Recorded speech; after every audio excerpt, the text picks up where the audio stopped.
어제 하루도 믿음 안에서 잘 보내셨습니까? 오늘 4월 21일 목요일 새벽 기도의 말씀 묵상하겠습니다. 197장 찬송 올려드리겠습니다.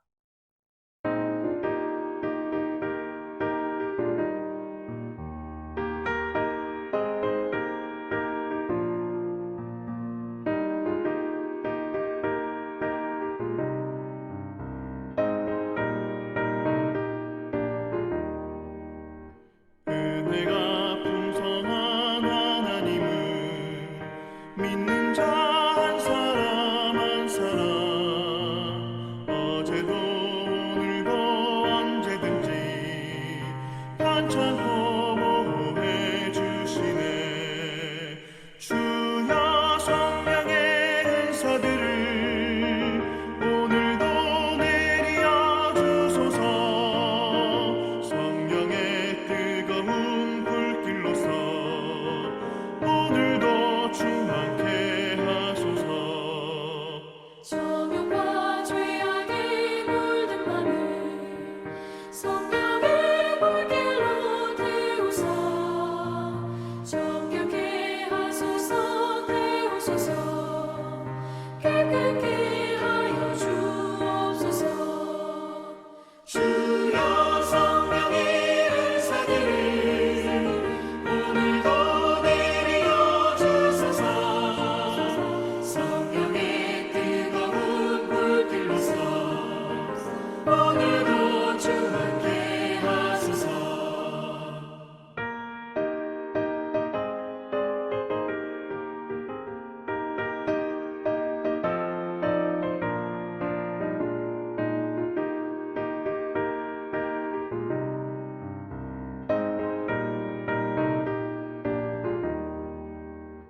희생의 제물로 돌아가신 어린 양 우리 주 예수여, 구속의 은혜를 내리시사 오늘도 구원해 주소서.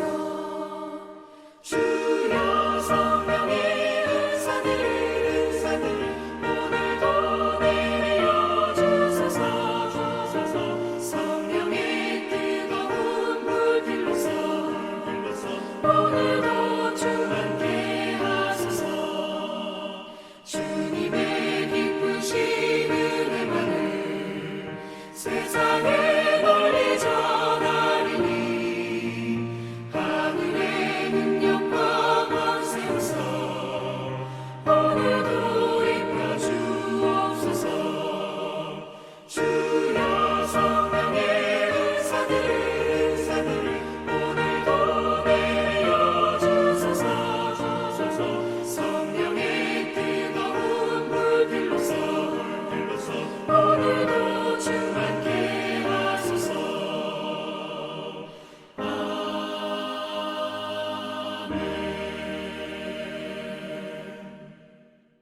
오늘 주시는 말씀은 사도행전 2장 22절에서 36절입니다. 사도행전 2장 22절에서 36절 말씀 함께 봉독하겠습니다. 이스라엘 사람들아, 이 말을 들으라. 너희도 아는 바와 같이 하나님께서 나사렛 예수로 큰 권능과 기사와 표적을 너희 가운데서 베푸사 너희 앞에서 그를 증언하셨느니라. 그가 하나님께서 정하신 뜻과 미리 아신 대로 내준 바 되었거늘 너희가 법 없는 자들의 손을 빌려 못 박아 죽였으나 하나님께서 그를 사망의 고통에서 풀어 살리셨으니 이는 그가 사망에 매여 있을 수 없었습니다. 다윗이 그를 가리켜 이르되 내가 항상 내 앞에 계신 주를 배웠으며 나로 요동하지 않게 하기 위하여 그가 내 우편에 계시도다. 그러므로 내 마음이 기뻐하였고 내 혀도 즐거워하였으며 육체도 희망에 거하리니 이는 내 영혼을 음부에 버리지 아니하시며 주의 거룩한 자로 썩음을 당하지 않게 하실 것이미로다. 주께서 생명의 길을 내게 보이셨으니 주 앞에서 내게 기쁨이 충만하게 하시리로다 하였으므로 형제들아, 내가 조상 다윗에 대하여 담대히 말할 수 있노니 다윗이 죽어 장사되어 그 묘가 오늘까지 우리 중에 있도다. 그는 선지자라. 하나님이 이미 맹세하사 그 자손 중에서 한 사람을 그 위에 앉게 하리라 하심을 알고 미리 본고로 그리스도의 부활을 말하되 그가 음부에 버림이 되지 않고 그의 육신이 썩음을 당하지 아니하시리라 하더니 이 예수를 하나님이 살리신지라. 우리가 다 이 일의 증인이로다. 하나님이 오른손으로 예수를 높이심에 그가 약속하신 성령을 아버지께 받아서 너희가 보고 듣는 이것을 부어주셨느니라. 다윗은 하늘에 올라가지 못하였으나 친히 말하여 이르되 주께서 내 주에게 말씀하시기를 내가 내 원수로 내 발등상이 되게 하기까지 너는 내 우편에 앉아 있으라 하셨도다 하였으니 그런즉 이스라엘 온 집은 확실히 알지니 너희가 십자가에 못 박은 이 예수를 하나님이 주와 그리스도가 되게 하셨느니라 하니라. 오늘 말씀은 계속되는 베드로의 설교입니다. 성령이 충만하고 난 다음에 베드로가 설교하였다는 사실에 우리가 먼저 유념해야 합니다. 설교는 성령님이 하시는 사역이죠. 성령님은 설교를 통하여 하나님의 말씀을 성도들에게 전달하고 하나님의 뜻을 나타냅니다. 성령님께 붙들림 받는 말씀의 사역이 이루어질 수 있도록 여러분들 교회를 위해서 또 저를 위해서도 우리 전도사님을 위해서도 많이 기도해 주시기를 바랍니다. 오늘 바울이 전한 이 말씀의 요지는 무엇입니까? 바로 예수님의 부활입니다. 예수님의 부활, 이것은 예수님께서 제자들에게 주신 말씀이죠. 너희는 내 증인이 될 것이다. 예수님이 부활하셨다는 사실을 전하는 것, 이것이 교회가 감당해야 될 아주 중요한 사명입니다. 특별히 오늘 24절에 있는 말씀을 보면 사망의 고통에서 풀어 살리셨으니 그가 사망에 매여 있을 수 없었습니다. 사망에 매여 있을 수 없어서 우리 주님이 부활하셨습니다. 주님은 부활의 능력을 가지신 분이시고 부활은 사망에 매여 있을 수가 없습니다.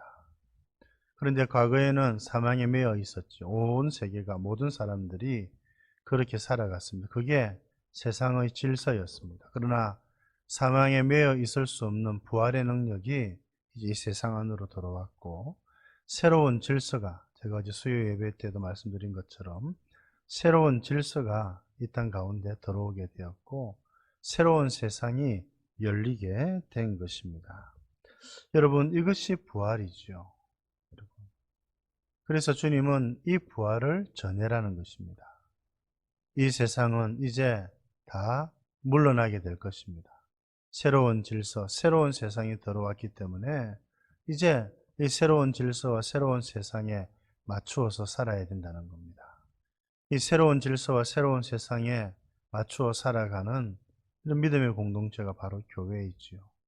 교회는 이 부활의 권능을 힘입어서 부활을 살아내는 공동체입니다. 교회에서는 죽음이 힘을 얻지 못합니다. 교회에서는 죄가 힘을 잃어버립니다. 부활의 능력을 가지고 있기 때문에 그런 것이지요. 이미 이 새로운 하나님의 질서, 하나님의 세상, 하나님의 나라가 예수님의 부활을 통하여 이 땅에 들어오게 된 것, 이것을 알리는 것이 교회의 사명입니다. 여러분, 이 일을 알리고 전하는 교회 성도가 되기를 바라는데 그러기 위해서는 우리가 먼저 이 사실을 알아야 합니다. 깨달아야 합니다. 믿어야 합니다. 부활을 경험해야 합니다. 여러분, 부활은 그냥 보기 좋은 그림이 아닙니다. 실제입니다.